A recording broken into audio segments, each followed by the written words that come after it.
This world traveler, this person who just came back from having lunch with President Clinton, ex-President Clinton, and ex-President George W. Bush, is named Dan Walkow. Dan, D-A-N, Walkow, W-A-L-K-O-W. He's the president, CEO, the founder of another company called seabankcapital.com, S-E-A-B-A-N-K capital.com. You can look it up on the website. And what he does that almost nobody else does in Canada, there might be 20 other people, maybe, but every time I've been introduced to another one, what Dan does is just sort of a part of what they do. And I'm going to compare it to my business, where better than 60% of our business is out of the country and 40% sort of local. And that's what happens. There's a fellow here one of the downtown that's got himself some good licenses, but maybe 5% of his business is what Dan does consistently, regularly. That's his business. Dan looks after people who are Americans living in Canada, or Canadians living in the States, or Americans who have been in Canada and gone back to the States with RRSPs and so on, or Canadians who have been in the States, have an IRA, a 401k, and they've moved back to Canada. And he is almost unique in that he can look after just about every single financial. There's a couple he can't. We'll talk about that. He can look after just about every single financial thing that you have cross-border. If you've got $1 million in a cash account at RBC Dominion Securities, you move to Orlando, Florida, they can't handle your account anymore. Sometimes you'll lie about it, you'll give them your brother's address, and everybody's going wink, wink. But legally they can't. And if something was really wrong in the market, and they suddenly decided or understood that you were living in the States, and some boss came along and said, you can't deal with him anymore. You could be sitting there unable to sell, unable to buy, unable to do anything because they've frozen your account. Or if you've come back from the States, you suddenly find out that you can't move your account in exactly the same way. Have I sort of explained it too? Is that what happens? That's what happens. And you solve that problem. We solve that problem. How do you solve that problem? Well, what have you done that makes you able to solve that problem? Because I am so impressed. You know that. Yeah. Thanks for that. I've actually had lunch with you twice, and I can count the number of people I've had lunch with twice on two hands, likely. That means that a fifth of them are in this room. Right. Well, I've had lunch with you more than twice too, Richard. And I mean, I can Gary Bannerman, David Hancock, Ozzie Durock. Yep. I can count them. Fred, I can count the number of people that I've had lunch with twice. And the number of people I've had lunch with once is only 50 or 60 times. I'm not a lunch guy. I've been approved.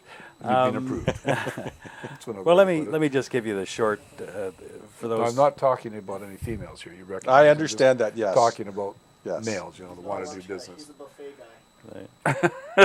Right. I'm talking about buffets too, Richard. That's Mitch. So what did you do? What have we done? I guess over the last several years, we've built up some expertise in the cross-border investment world, where we've registered ourselves in the United States. We've registered in Canada. We've expanded our coverage in the United States to deal with a variety of different things.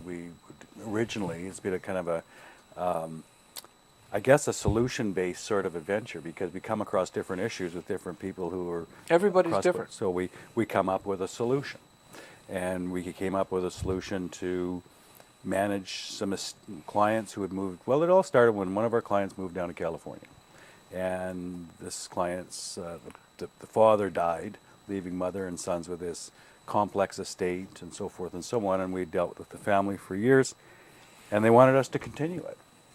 And so we said, okay, we're going to figure this one out. So I had some prior registrations, being a U.S. licensed representative, took the various exams down there when I was in my prior life as a broker, director's exams and all this kind of stuff. So I had U.S. credentials along with being a CFA. So we were registered in the U.S., and we started just with that simple sort of business, Canadians in the United States.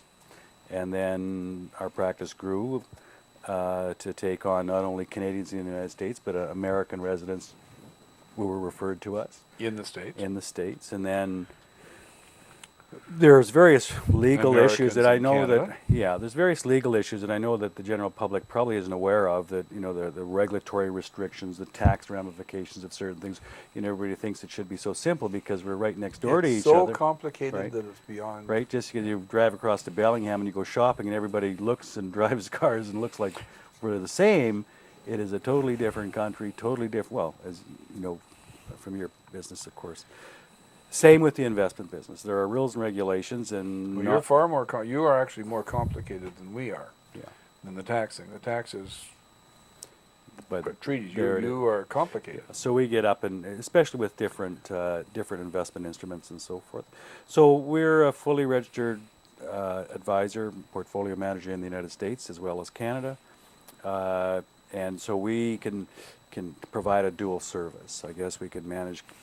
For a cross-border person, we can take care of all the U.S. type stuff on the U.S. side. If you move to Canada or move back, we can manage it when you move this way. Well, And if you want to go home, we can do it that way. Let me, for the audience's thing. You've looked after several people for me. I'm thinking one fellow from Ontario who was working in New York and needed some help, and another fellow from Montreal who was in New Hampshire and needed some help. And then a couple just this last while, and the fellow from New Hampshire, I'll use his initials FH, thinks you're just the greatest thing since sliced peas. Yeah. Well, it's just coming up with solving. And he's the guy that looks at everything. And you Oh, saw I the know, last yeah. email that he just Yeah, sent. You know, yeah. Their company, his company, Yeah. big companies had to Yeah. agree with you. Yeah.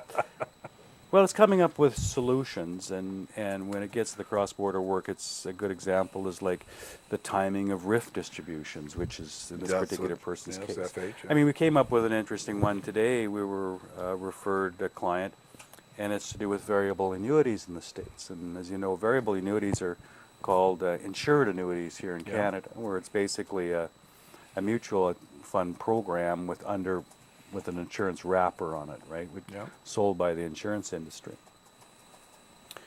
So there's various ramifications because it is an insurance investment product, but it's under the insurance regulatory Yep. environment. So it has a whole bunch of other regulatory issues that have to Yep. be dealt with on the insurance side. We had to come up with a solution. We had a referral from an investment manager in the United States that couldn't handle the business and had a beneficiary who was a resident of Canada, a substantial account, who had close to $1 million in a couple of variable annuities.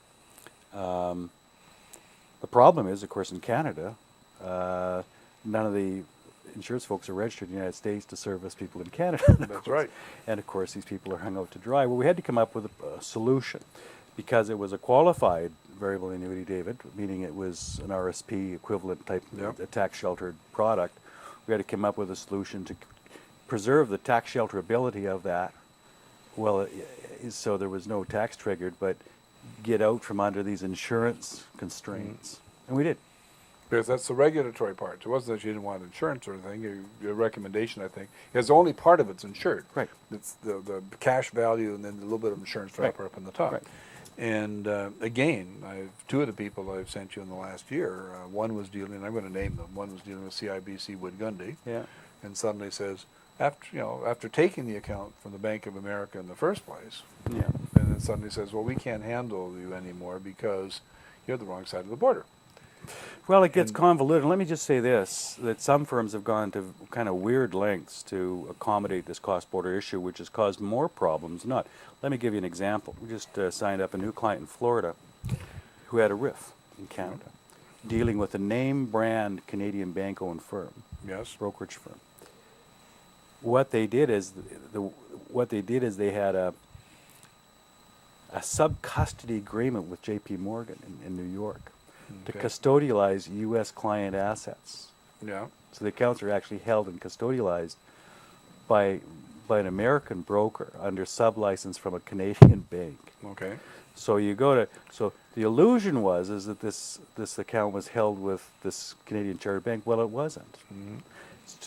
We go to transfer it and it's rejected because it's with this third-party institution. there. So it's all kind of farmed out. So various Canadian companies have come sort of I wouldn't say cockeyed, but sort of Well, they're trying to keep the business. complex stuff, but it's kind of jury rigged. Mhm.